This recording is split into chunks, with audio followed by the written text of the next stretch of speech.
Happy Monday, everybody. Welcome into Morning in the Valley. It is June the 30th. I'm Jeff Bidwell. Glad you are with us today. Coming up in about 10 minutes, we will talk with the radio voice of the Indiana State Sycamores. He is Joey O'Rourke, as we will talk about some house settlement stuff. He's gotten a chance to sit in and see some practice at Indiana State over the last week. So sort of get a summer vibe, get a summer vibe there from Terre Haute. If you haven't done so already, please head over to YouTube, find us, and subscribe to the program there.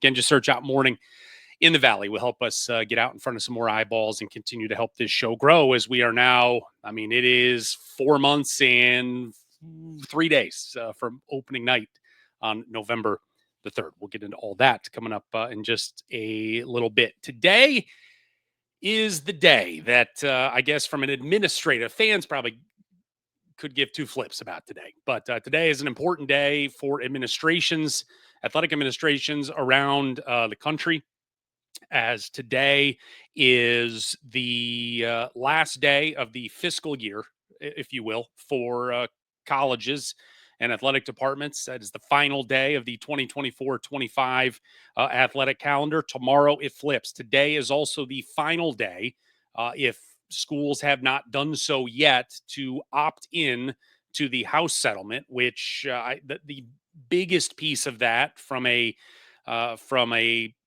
frankly, a money standpoint, is an opportunity to share revenue with your players. I believe it was Friday afternoon, Drake was the latest school to publicly announce. I don't even know. I have intention there. I don't know that there is an intention anymore. It is done that they are opting in to the house settlement, which again will provide an opportunity to share money with their players. It also, there are some constraints with roster limits and so on. Some of those have been grandfathered in, though, which was really the Judge Claudia Wilkins. That was really her big issue before she sort of put her stamp on this settlement, and that those have gone through. So kids that have been, whether they were walk-ons or partial scholarship holders, they've been graduated, they have been grandfathered in. And so over the years, until those kids cycle out and the roster limits are in place, we will see maybe some expanded rosters. But the most important thing today is the revenue sharing. So Drake, the Brian Harden, athletic director, put out a public letter to the athletic department, or to the fan base, last week from the athletic department. And basically, the main takeaways from it for me were they have now created a men's basketball excellence fund. They have created a women's basketball excellence fund. And that is where folks can donate to. And in the next breath, the Do Great Collective, the DU Great Collective, is essentially going dark. They want all money. He was very thankful for all the work the collective has done. We have seen some instances, as we've talked about Bradley and Illinois State, really refocusing their collective on, we need to use that collective and focus towards women's basketball, with sort of the read between the lines that the revenue share, that the vast majority of that is going to go to men's basketball. At Drake, they're saying, look, the revenue share, if you want to donate, we want to bring it all under our umbrella. We got the women's fund, we have the men's fund. The part that has held people back, I think, on some level, from donating to collectives, and this was really an issue from the beginning, was the donating to collectives was not tax deductible money. Now that it's going to an athletic department, it becomes tax deductible. And I think that's going to make some people, especially folks that are making big ticket donations, with commas in there, that's going to make them a little more at ease. But Drake bringing everything back under the umbrella. Again, today's the final day. There have been only about half the schools have sort of made public declarations at this point about what they are going to do. You have Drake, you have Evansville, SIU, Belmont, Murray State have all said, yes, we are there. Valpo has not said we are out. Everything they have done seems to show they are out. And the unclear schools are Bradley, Northern Iowa, Illinois State, and UIC. None of those, I will be shocked if any of those do not go in. Now, back on it was April, first week of April.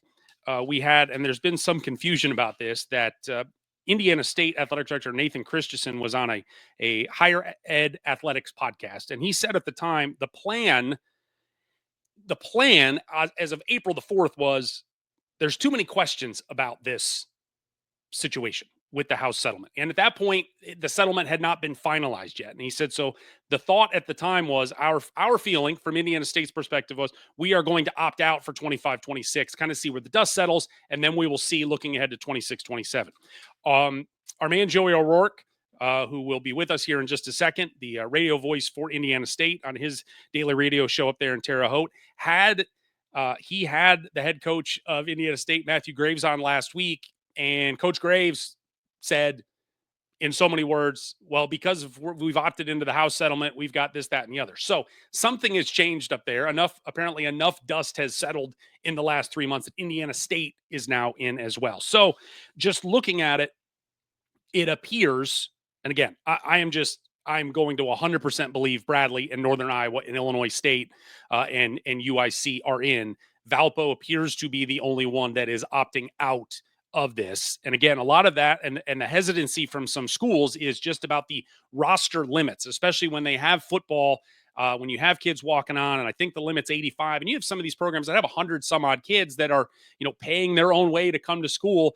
And that is more of an administrative, like you're dinging our enrollment, and that is an issue. And that is why a big reason why some folks have opted out. But that is, I think today being the last day, those schools we haven't heard from, the Bradleys, Northern Iowas, Illinois States, UICs, I would expect to hear something from a forward-facing standpoint to say, yes, we're in, no, we're not. But I will be shocked if any of those schools ultimately make the decision to not go in. Joey O'Rourke will be with us in just a minute. We'll get him on as soon as he reappears at his location. Today, we've got some scheduling news to pass along. Again, the season begins Monday night, November the 3rd, and UIC will be hosting Detroit Mercy up there at the Credit Union One Arena on opening night in Chicago. And right now, this is all for me. When we're just taking a look at it, it's all about the net. We're trying to work towards a multi-bid league. Is this going to be advantageous for that? Detroit Mercy last year, a Ken Palm 337, a net 329. This year, the Bart Torvik projection 291. That's a school you want to get to come into your building, and it's a school you want to come and get in your building and hopefully beat them by a bundle. So that is a good start there to UIC schedule. They'll open it up on November the 3rd. All right, our man is with us. He is the voice of the Indiana State Sycamores, and he is Joey O'Rourke with us today. Joey, how we doing, buddy? Oh, doing good. How we doing, Jeff? Awesome. Glad you're with us. We were just sort of nitpicking some always exciting, and hopefully maybe today's the last day we can talk about it, house settlement stuff, with the today being the deadline that everybody has to declare. I was misinformed might be the best way, or maybe belatedly informed, that I said back on April 13th, your athletic director, Nathan Christensen, was on a podcast, the Higher Ed Athletics podcast, talking about the House settlement. At that time, it was not, it had not been finalized. And he said, our feeling right now is we are going to opt out because we need to see how this is all going to settle and so on. You had Coach Graves on with you last week, and he kind of like slid it in the side of the conversation that, we're opting in. To your knowledge, what changed here in the last 10 weeks other than just maybe we've got some more information and this is the best way to go? Yeah, I think obviously as the dust has settled with the House settlement and everybody sees what's going forward with how this is all going to navigate, and again, it all could change. No, I don't think anything's necessarily set in stone. As we've come to know college athletics, it can change on it can change on dime. I mean, it's one of those things. But I think that if you're going to compete and you're going to, stay at or the level that you think you need to stay at to compete in the Valley, and with like Murray State, with these other schools that are opting in, I think it's something you have to do. I think it's a competition play, and it allows the schools to be more competitive. I think point blank, and I don't know the Murray State situation when it comes to NIL. But NIL resources in a place in the Wabash Valley, you're probably going to get to a point where it's like we've done everything we can. How much more can we really bring in? I think the revenue sharing is another avenue to where you can maybe say, all right, this gives us a little bit more money to be able to pay this guy a little bit more. And Matthew Graves is very, his staff, they do their due diligence, they do their work. And I mean, obviously you're running this thing like a business now. And it's one of those things that you've got a certain budget that you can play within. And you're trying to fill out a roster now that there are quote unquote no walk-ons anymore. And you got the roster at 14 or 15 now. How do you get everybody a little bit of something and keep everybody happy? But I think basically it was, if we want to stay relevant, we want to compete in the Missouri Valley Conference, we need to opt into this. The one point that Nathan Christensen, your AD, made on that podcast, which I get, I appreciated his sort of pause on everything, that we're not just running toward the light with this revenue share, was that Indiana State had, in terms of roster limits, Indiana State was over the roster limit by more than anybody else in the conference, that 54 student athletes north of it. And he's like, I don't want to come in and just whack 54 kids. And so I appreciated that. And that, again, this conversation was from April, before the thing was finalized, when the Judge Wilkins said that everybody could be grandfathered in. And so I have to imagine that sort of gave him some more peace of, okay, I may not want to do this on the front end, but if we're going to compete, to your point, we got to go. Yeah, and I think you saw with Illinois. I mean, they're a Big Ten school, and I mean, you've heard of the other schools. I mean, I think Washington, acts their field part of their track program. I just was listening to a thing where Michigan says they're going to have a shortfall by about $20 million. It's kind of a crazy spot that we're in. But like Illinois said, we're not cutting anything. We're going to actually take part of that money of the $20.5 million settlement, or the salary cap, whatever, that is, and they're going to reinvest more money into scholarships for those programs. And while they can still facilitate third-party NIL deals and all that. And that's one thing that Nathan Christensen's so good about. I mean, he, like I said, due diligence, I've used that word already. I'm going to use it again. He's a smart guy, and he really is not going to make a decision without knowing every single aspect of what's going on. That's why he's such a great leader at Indiana State University. And again, I don't think anybody wanted anybody to, lose their opportunity or have the ability, if they want to go, compete at the highest of the high. Nobody wants to cut that. Nobody wants to be that first person that, makes that decision. And again, I think it's all, as this dust settles and things become more clear, I think there's a path to where these programs can stay and it is maybe sustainable. And what it might require. And again, this is where I go back to, what can we do with NIL? How can we maximize it? Have we maximized what we've done? Well, you probably have to go and find some other guys, maybe some alumni that have, played in those programs, and be like, hey, listen, in order for us to keep this, we don't want this to go. Because I don't know how familiar you're with Indiana State, Jeff, as far as programs that have been cut in the past. Indiana State had a elite gymnastics program, and it got cut. Wrestling got cut, and those were way backs. And those are still things that people remember today. And there are still, some, hard feelings on that. And so I think it's just, we're going to require, hey, if we want this program to stay, we are going to, have to come up with different ways of finding ways to fund these programs. And it might be, going to more alumni, and, it might be $100 at a time. It might be $1,000 at a time, whatever. But you're just going to have to get, creative with how you do it. Well, in terms of that creativity, listening to you guys the other day, and it's like, look, he's still, Mr. Christensen, very happy with the collective. You're still trying to raise money through that. Yeah. We're not just leaning totally on the revenue share, but you guys are having a miniature golf event at the center here in a couple of weeks. Yeah, absolutely. And that's the one great part about, since Indiana State kind of went with a new group to do this collective and this marketing campaign.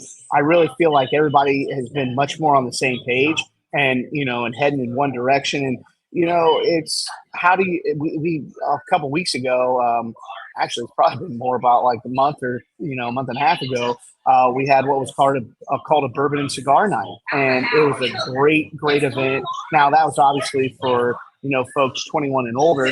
Well, this is a way to get families out there.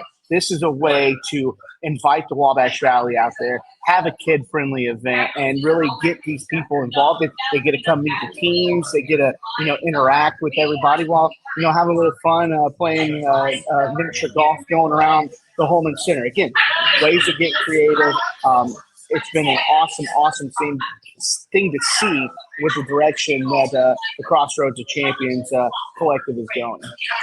You got a chance to hop into the Holman Center, see some practice last week. What was, I guess, everybody's 0-0 at the end of June, and everybody's optimistic and feeling good. But what was your impression that you took out of there? I really like this team.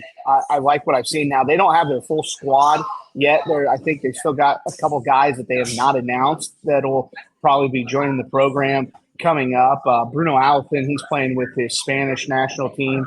So he's taking care of those obligations, so he's not there. Hunter Harding, Marcus Harding's brother, who's a transfer from Central Michigan. I think he just got on campus late last week. Now, I'm sure Murray State does the same thing. Players are off this week to go home for the 4th of July holiday, and then they'll come back and they'll be raring to go on Monday. But one thing I took away from this team is, man, I think this team's really going to shoot the ball well. Like this team – I've seen some really good things out of the shooting aspect of these things, and I really like where this team's IQ is. I love this team's basketball acumen. They're all good kids. Like, I mean, everyone I've talked to, all great kids, very respectful. And I think that what you got in a kid like Ian Scott, who's a transfer from the NAIA ranks, he's the runner-up player of the year. He's obviously the player of the year in their conference, but he's a winner. Like, he has won, and winning's not easy. And I think he brings a winning mindset, and I think he brings a good leadership aspect to this team, and I'm excited to see that. You mentioned the one of the new additions, and that is the brother of Marcus Harding. Hunter Harding has rolled in from another Central Michigan transfer, and listening to your conversation with Coach Graves last week, there was a little bit of a concern about depth on the interior. If something happens with Marcus and Hunter Vorst, Derek Vorst, yeah, who grew up 5 minutes from my hometown, and I should know that because I wanted to be the old man when I saw him and be like, "Hey, I grew up near you," and he would be like, "Okay, old man, you're good." But Hunter Harding coming in, good Lord, that is just that is some more size that you can't teach 7 feet, and no. Marcus Harding is as big of a dude walking in the gym as anybody, and he's little brother seemingly here. He is, and I mean. You can't teach size, and man, we need as much size as we can to keep up with those racers down there in Murray. I mean, you want to talk about a team that's got a lot of size. I think that bringing in Hunter is a really good job by this staff to build the depth, because unfortunately for Derek hasn't been able to stay healthy for a full year now. I knock on wood, he has had a great summer. He hasn't had a full summer yet to really, get into the aspects of everything. So it's really exciting to see him healthy and going through things. And then obviously Marcus last year, Marcus got hurt. He had a concussion and he was out a couple of games. And so, and then Derek was also, banged up at times. And so we had to play small with Jaden Daughtry as the 5 man. And, that always wasn't great because, he was 6'7", 6'8" at the, at most. So it's good to have some size depth. And obviously I think Hunter was banged up last year, didn't play a whole lot, but excited to see what he brings and once he really fully gets going with this team when they get back next week. When we would have our sort of informal pregame conversations about, hey, how things going there, how things going here. There seemed to be, me reading the room, some frustration last year when things didn't go great after New Year's about maybe when sort of the personality of the team that maybe when things go a little sideways, they're not sort of bowing their neck and let's fight our way out of this. And Yeah. listening to your conversation with Coach Graves last week, it just feels like this is, again, 0-0. Nobody's upset about playing time right now, but at the end of June, there is a competitiveness and a fight maybe to this team that sounds like Yeah. maybe wasn't necessarily there last year. Yeah, and it's been a breath of fresh air. Let's just say that. Just watching this team and how they compete. I mean, they do. They compete hard, and everybody wants to win. And obviously, last year's team. It's not that they didn't want to win. Obviously, they did. But down in Murray, that was a game where we led, and we led in the second half. And I think we might have led by 8 to 10 points at one time. And it just seemed like last year with that team, if one thing went bad, it just kind of had a snowball effect, and it was hard to, get it recorrected and get it back on course. Because there were several games last year where, 14 and 18, 8 and 12. I mean, honestly, when I think about it, those could be reversed. Those could be flip-flopped just as easily, 18, 14, 12 and 8. And, hopefully it's, one of those things that the coaching staff, they go through scout, they do a great job. They put the kids in the right position. And, I know it can be frustrating at times when you're trying to, get these kids across the finish line. But unfortunately, something comes up and doesn't allow that to happen. The last thing for you is just in terms of Matthew Graves and listening to your conversation with him. And we've had him here on the show last month. And is he as awesome to be around as it appears? I mean, it just feels like there's nothing. It's not an act. He's not trying to sell you a car or anything. It was just like, in the hierarchy of let's rank the Missouri Valley coaches that I just want to sit and have a beer with and talk shop. Man, he's near the tippy top of that list. Absolutely. I mean, there's a lot of great coaches in this league, no doubt about it. But I would say Matthew Graves, by my personal experience, is the most pure. Like, he is pure to who he is. He's not trying to sell you a used car. He's not a snake oil salesman. That's not who he is. He is as pure comes, and he is great to be around and to talk basketball and to and I've got I've got family history with him. My uncle coaching in the Indiana high school basketball ranks. My cousin played at Butler. Matthew being at Butler. There's a lot that we talk about, and the guys that my uncle sent to Butler to play. It's just so much fun, and he's a great guy to have a beer with. Let me tell you that right now. It's Springfield, Missouri. After we beat Missouri State in our conference opener, we were both flying to go to a different destination, and so we both stayed back, and we had a beer at the hotel bar, and it was fantastic. He is a pure dude. His coaching staff's pure. I mean, his coaching staff's as good as it gets. And I mean, you can be around some guys who are like, yeah, I don't know what their angle is. Well, there's no angle with Matthew Graves. He is a straight shooter, and and the best part about him is like pregame, postgame interviews. Like, if he says if we say 9:00, he's going to be there at 8:55, or he'll be there right at 9:00, and it's let's go. There's no waiting around, no hanging around. It's like, hey, I wonder if he's going to show up. He is there because he is just such a great dude, and we're lucky to have him as a head basketball coach at Indiana State University. He is the radio voice at Indiana State University for the Sycamore men. Joey O'Rourke, thanks for the time as always, my man. Enjoy the 4th, and we'll catch up soon. Hey, Jeff, it was great listening to you in Omaha. I know that's a once in a lifetime experience. Hopefully more than once in a lifetime experience, but it's a bucket list. Let's just say that that's a dream there. It was great listening to you guys, and just to hear how elated you guys were. Congratulations to everybody down there at Murray State representing the Valley well. And again, that's what makes this conference so great. Everybody roots for everybody, except for when we're playing each other, obviously, tonight. Of course. Thank you, Joey. Have a good week. Hey, thank you. Appreciate it. There's Joey O'Rourke. Yeah, the thing about Omaha, and as I've told some people about this, if you have ever been to Vegas, if you go to Vegas with your boys or your girls, and you go and it's a friend trip, that Vegas is here. If you go with your spouse, you do that Vegas, and it's an entirely different. It's an entirely different trip. It's an entirely different city. There's entirely different things to do, and that was sort of my takeaway from going to Omaha as a broadcaster and as a media member. It was awesome, and it was like all this stuff.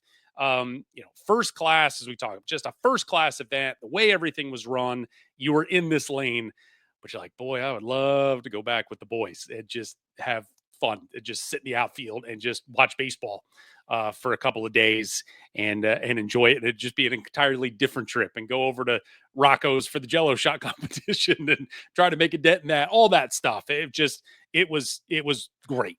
And again, cannot encourage enough, if you have any love of baseball and especially college baseball, to someday, if you haven't done so yet, get to Omaha and get to the College World Series. All right, other news and notes from this morning. We talked about UIC hosting the season opener against Detroit Mercy on November the 3rd. Rocco Miller, also, who is in the middle of all this scheduling stuff. You'll see him post stuff all the time. Illinois State is on the board with another non-conference game. They will host Chicago State coming up on December the 6th. Again, we talk about, you want to play the top teams, you want to play the bottom teams. Chicago State certainly there. 364 teams in Division I last year. They were 358 in the net, 362 in KenPom. Bart Torvik this year, 323 in terms of the projection. So, your fingers crossed. Again, bottom 50 team but you need to be able to take care of business against that team when they come in. Southern Illinois has got a couple more games on the books. They now have a home and home series scheduled with Kansas City that will begin Friday, November 7th, the opening week of the season. Kansas City last year, 241 in the net, 238 in the KenPom. So those are kind of, I don't know. Those are kind of get into the elevated. Maybe they're a little bit too good to really help you in any way, but not good enough to help you. Bart Torvik's projections has them at 311 this year, so maybe they will take a step back. I'm a little surprised, and again, without talking to anybody at SIU, just from the outside, I don't know if there's relationships here or what. I'm a little surprised it's a home and home. Kind of would imagine that this would be a bye game for the Salukis, but they're going to return the trip to Kansas City. May very well be. I feel like they have some kids on the roster from Missouri. So sometimes it's that, you're trying to go basically play a home game for some of the guys on your roster. You go to Kansas City, you're able to maybe do some recruiting. There's always 1,000 reasons why decisions get made that us on the outside generally don't know 999 of those. So we will just let that be. But the Salukis opening a home and home at home with Kansas City on November the 7th. Year two of I guess this is really a 2-for-1 with High Point will be on December the 3rd for the Salukis. They will return, lost at home to High Point last year, who of course went to the NCAA tournament. This year they will go to High Point to play. Next year will be the third year of that deal in Carbondale. High Point was, 82 in the net and KenPom last year, 109 in the projections this year. So this looks like a very good game, and especially on the road, this has a chance to help the metrics if the Salukis can go over there and get a win.